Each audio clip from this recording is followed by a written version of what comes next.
Hi, this is Don, the rock and roll chef, and you're cooking with Don.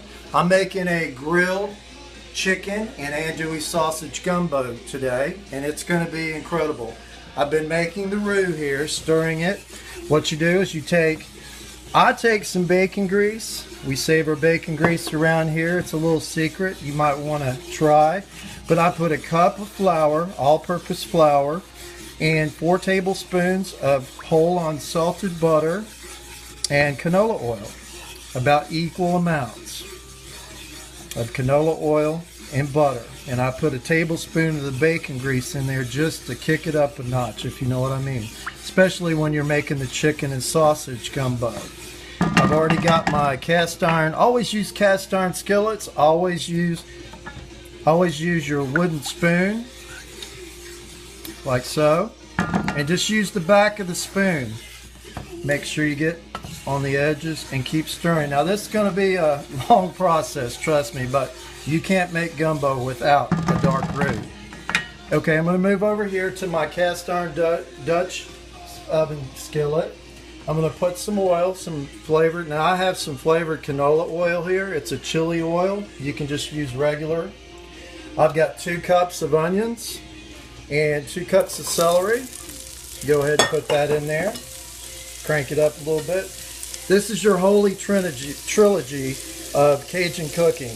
I cooked at the Blue Moon Waterfront Cafe in Nashville, Tennessee. It was at Rock Harbor Marina.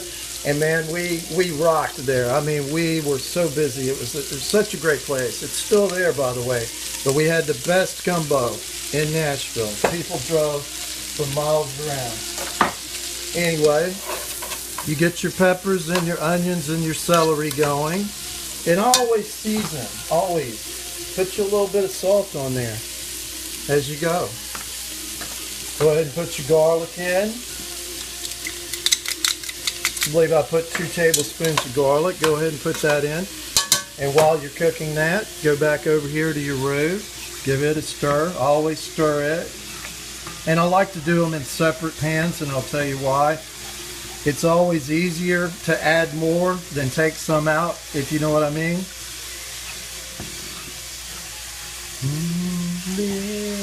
Listening to some Paul Stanley, by the way. Rocking out. Alright. Cooking can be so much fun. When I'm standing here doing my roux, I do like crazy eights and loops and go around, and I do John Bonham, you know. Stuff like that, man. Keep it interesting. You got your onions and your peppers and your celery going. Oh, they're beautiful. Look at that. It's absolutely gorgeous. You got your garlic in there. I like lots of garlic. You can add more garlic, less garlic. It's up to you.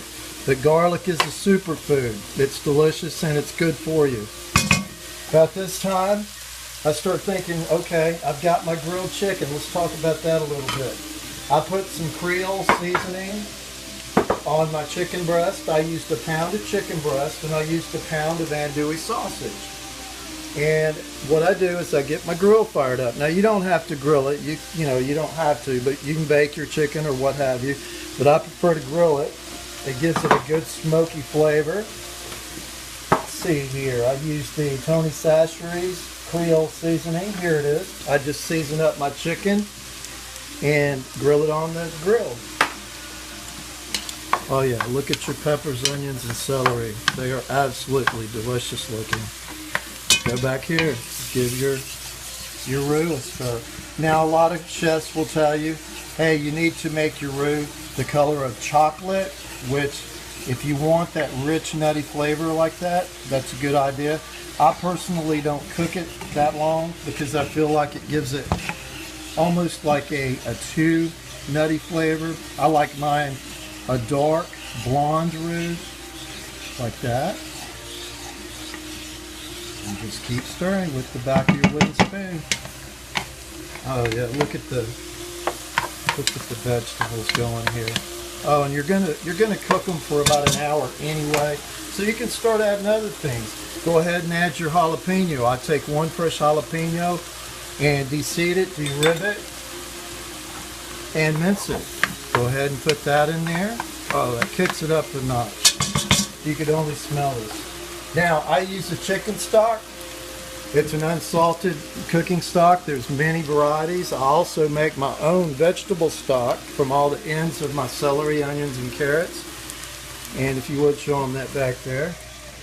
I just got that going today. I'll be using that for a dish tomorrow. But for right now, I'm going to use a whole container of chicken stock. About this time, I'm going to start adding all my seasonings. And this is a lot easier than, than chefs want to make it out to be. Sure, it takes a while. It's worth it though. I mean, you're going to make the best gumbo you ever put in your mouth. You can't get this at a restaurant. I don't care. I promise you. It's not going to happen. Unless you go to the French Quarter or something, you know what I mean? And there's like a 70-year-old chef in there that's been cooking there for his whole life. And his mama taught him how to cook it. Otherwise, you're not going to get this gumbo, I promise you. Now you can add your seasonings. Let's get some things out of the way right here. Clean as you go. Always keep your work surface clean as you go. What I'm going to do now is I'm going to put your gumbo filet in. And you have to have gumbo filet. It's ground sassafras. And I put probably about a tablespoon. You go ahead and put your fresh parsley in. I got it cranked up here now. I'm going to put some cayenne pepper in there. Not a lot. You don't need a lot. Probably a half a teaspoon would be plenty. Because don't forget, you've got your fresh jalapeno in there. Then I've already got my andouille sausage cut up. I've got my grilled chicken. Oh, isn't that beautiful? And what I do with the chicken, I'm going to go ahead and turn my roux off. That's good. Give it another quick little stir. And as you can see, it's a beautiful, it's just got the most nutty flavor. And the tablespoon of bacon grease, most people discard that. Grandma wouldn't discard the bacon grease, trust me. She'd be mad if you discarded the bacon grease. Go ahead and stir everything up. Look at all the colors there. I've got some more things to add. I got some more chicken. What I do is I just, after I grill it, I just cook it. I just cut it like that. Boom, boom, boom. Rock and roll. The rock and roll chef here. Come on. We need to get a new knife, you know what I mean? I'm gonna go shopping for a new knife tomorrow, damn it. Need to get a German knife again, a Hinkle or a Wusthof. The best, only the best. Anyway, there's our sausage.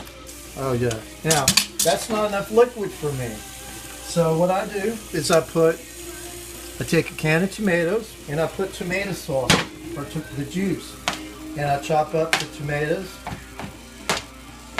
A lot of times in Cajun cooking, they won't use tomatoes, or Creole cooking I should say. In Cajun cooking they will. They use a lot of tomatoes. Just depends, and there is a difference in Cajun and Creole. But I like tomatoes. I don't know about you, but I love them. I'm going to go ahead and put a couple of bay leaves in there. I'm going to put some okra in there. I looked for fresh at Food City. They didn't have fresh, unfortunately. I had to buy fresh frozen, and I thawed that out, a cup of that. And I'm even going to add some more. I always have a backup plan. I'm going to add some more chicken stock. Oh yeah, this is going to be delicious. Alright, I've got parsley in there. I've got my cayenne pepper in there. I need cracked black pepper. I'm about out of that. But anyway, I'm going to show you. You just put your cracked black pepper in there. To taste, I put Texas Pete hot sauce. Absolutely love this. You can't buy any better. As you can see, I keep a big bottle of it, the Big Daddy size back there. I mean, this is the best. I don't care what anyone says. This is the cheapest and the best. Right here, Texas Pete. Trust me. Make a little mess there. That's what happens when you're cooking. Alright. Now, what I'm going to do is let that come to a boil. As you can see, oh, look at the rich colors. Look at that. Right now it's a, it's a thin stock. When I add my roux, it's going to thicken it up. And that's what I'm going to do right now. I'm going to start adding my roux. Oh yes. The nutty aroma, just the nutty scent, and it's just beautiful. All right, well, what I'm going to do is I'm going to start adding my roux. And like I said, it's easier to add than take away. That's why I don't put everything on top of the roux.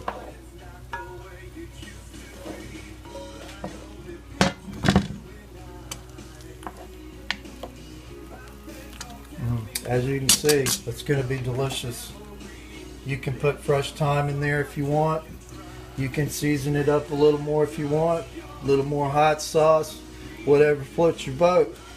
But that's my grilled chicken and andouille sausage gumbo.